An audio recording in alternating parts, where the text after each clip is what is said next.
আমি সায়ন, একটা প্রাইভেট কোম্পানির হয়ে বিভিন্ন স্বাস্থ্যকেন্দ্রে ওষুধ ডেলিভারি করাই আমার কাজ। সেই সুবাদেই আজ যাচ্ছি হুতুমপুর গ্রামের একটা স্বাস্থ্যকেন্দ্রে ওষুধ ডেলিভারি করতে। কিন্তু ট্রেনটা আজকে 2 ঘন্টা দেরিতে এসেছে। সেই কারণে হুতুমপুর স্টেশনে যখন ট্রেনটা এসে থামলো তখন প্রায় সন্ধ্যা নেমে এসেছে। বস বলেছিলেন স্টেশন থেকে বেরোলেই অনেক টোটো অটো পাওয়া যাবে, কিন্তু স্টেশনে পৌঁছে কোনো যানবাহন তো দূরের কথা, একটা মানুষের চিহ্নও পেলাম না। অগত্যা এরকম বাধ্য হয়েই স্টেশনের পেছনের রাস্তাটা দিয়ে হাঁটা লাগালাম। পথে কাউকে পেলে রাস্তাটা জিজ্ঞেস করে নেওয়া যাবে এখন।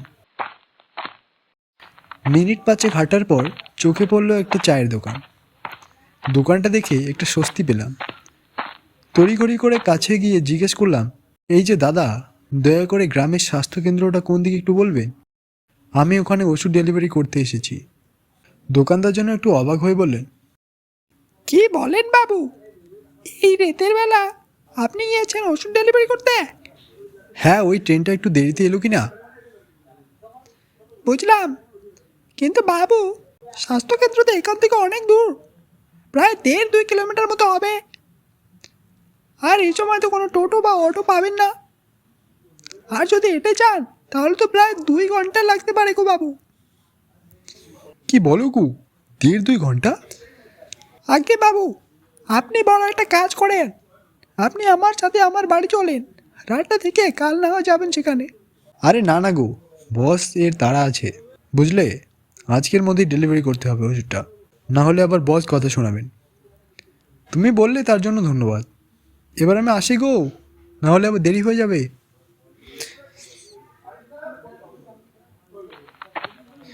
ঠিকানাটা জেনে নিয়ে ঝপাঝপ পা ফেলতে লাগলাম। জানি না কখন গিয়ে পৌঁছবো সেখানে। কি মরতে যেই অজপাড়াগায় এসেছিলাম কে জানে। চারপাশ ঘুটঘুটে অন্ধকার, আকাশে একফালি চাঁদ উঠেছে। তার থেকে যতটা আলো আসছে তাতেই পথঘাট ঠাওর করে হাঁটছি। আশ্চর্যের ব্যাপারটা হলো, স্টেশন থেকে নেমে এই পর্যন্ত শুধু ওই এক চাওয়ালা বাদে কোনো মানুষকেই আর দেখতে পেলাম না। লোকটা বলেছিল এই রাস্তা ধরে সোজা চলে যেতে, তাহলেই নাকি ডান দিকে পড়বে সেই স্বাস্থ্যকেন্দ্র। প্রায় আধ ঘন্টা হাঁটার পর হঠাৎ একটা লোক এসে আমার পথ আটকে দাঁড়ালো। তার হাতে একটা ধারালো ছুরি, একটা গামছা দিয়ে মুখটা ঢাকা। লোকটা আমার দিকে তাকিয়ে একটা তাচ্ছিল্যে হেসে হেসে বলল, তোর কাছে যা যা আছে সব বের করে ফেল দেখি। আর বিশেষ করে ওই সুটকেসটা, ওটা তাড়াতাড়ি দিয়ে আমায়, ওটা আমার চাই। আরে বিশ্বাস করো, আমার কাছে তেমন কিছু নেই, অল্প কয়টা টাকা আছে, সেটা তোমাকে দিয়ে দিলে যে বাড়ি ফিরতে পারবো না। আর এই সুটকেসটায় কিছু ওষুধ ছাড়া আর কিছুই নেই। হ্যাঁ, তুই সহজ কথা দিবি না তাই তো? তবে রে দাঁড়া। এই বলে লোকটা আমার দিকে এগিয়ে আসতে লাগলো। আমি দেখলাম ব্যাপারটা সুবিধার নয়, তাই উল্টো দিকে ঘুরে দৌড় লাগালাম। এই নির্জন জায়গায় যে ডাকাত থাকবে তাতে আশ্চর্য হওয়ার কোনো কারণ নেই। শেষে কি তবে ডাকাতের হাতেই প্যান্ট দিতে হবে? ছুটতে ছুটতে একটা কুঁড়ে ঘর দেখতে পেলাম। ঘরটাতে আলো জ্বলছে। দরজায় কয়েকবার আওয়াজ করতেই একটা মধ্যবয়স্ক লোক বেরিয়ে এলো। তাকে পুরো ঘটনাটা খুলে বলতেই লোকটা আমাকে ঘরের ভিতরে আসতে বলল আর দরজাটা বন্ধ করে দিল। কিন্তু ভিতরে আসার একটু পরেই আবার কে যেন একটা দরজাটাতে জোরে জোরে থাবড়াতে লাগলো।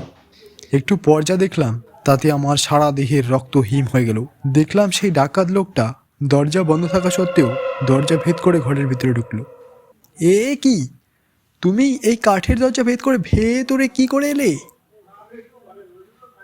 একটু পরে দেখলাম ঘরের ভেতরের লোকটাও তার পাশে এসে দাঁড়িয়েছে। ধীরে ধীরে তাদের শরীর পরিণত হলো দুটো ভয়ানক প্রেত মূর্তিতে। ভয়ে দৌড় দিতে যাব, কিন্তু দেখলাম আমার হাত পা কেউ যেন বেঁধে দিয়েছে। বুঝলাম আমি কোনো ডাকাত নয়, বরং দুটো প্রেতের খপ্পরে পড়েছি। কতদিন হয়ে গেল গো, মানুষের মাংস খাই না। আজকে এই জোয়ান ছেলেটাকে খেতে ভালোই মজা হবে। আরে সেই জন্যই তো এটাকে ভয় দেখিয়ে নিয়ে এলুম। নে নে চল, তাড়াতাড়ি এটার কাজটা শেষ করে দেখনি, আর তস হচ্ছে না। এই বলে প্রেত দুটো আমার দিকে এগিয়ে আসতে লাগলো। বুঝলাম আজ এদের হাত থেকে আর নিস্তার নেই। কিন্তু পরেক্ষণেই আমাকে অবাক করে দিয়ে আমার হাত পায়ের বাঁধন খুলে যেতে লাগলো। দেখলাম সামনে প্রকট হলো আর একটি ছায়ামূর্তি। ছায়ামূর্তিটা যেন এবার ওই দুটো প্রেতকে হুঙ্কার দিয়ে বলে উঠল, শয়তান, আমি থাকতে কোনোদিনই কোনো নিরীহ মানুষের প্রাণ তোদেরকে দিতে দেব না। এই ছেলে, তুমি তাড়াতাড়ি পালাও এখান থেকে, আমি এদেরকে দেখছি। তুই আবার এসেছিস দারোগা? বেঁচে থাকতে আমাদেরকে আটকাতে এসে মরেছিস, আর এবার তোকে মারবো, দাঁড়া। এই বলে দুটো প্রেত ঝাঁপিয়ে পড়লো সেই নতুন ছায়ামূর্তির উপর। শুরু হলো এক ভয়ানক ধস্তাধস্তি। দেখে বুঝলাম নতুন ছায়ামূর্তিটা বেশিক্ষণ ওই প্রেত দুটোকে আটকাতে পারবে না। পরেক্ষণেই দেখলাম ঘরটাতে কেমন করে যেন আগুন ধরে গেল। আমি ঘর থেকে বেরিয়ে দিক বিদিক জ্ঞান শূন্য হয়ে দৌড় লাগালাম। কতক্ষণ দৌড়েছি তার ইয়ত্তা নেই। জানি না বেঁচে বাড়ি ফিরতে পারবো কিনা।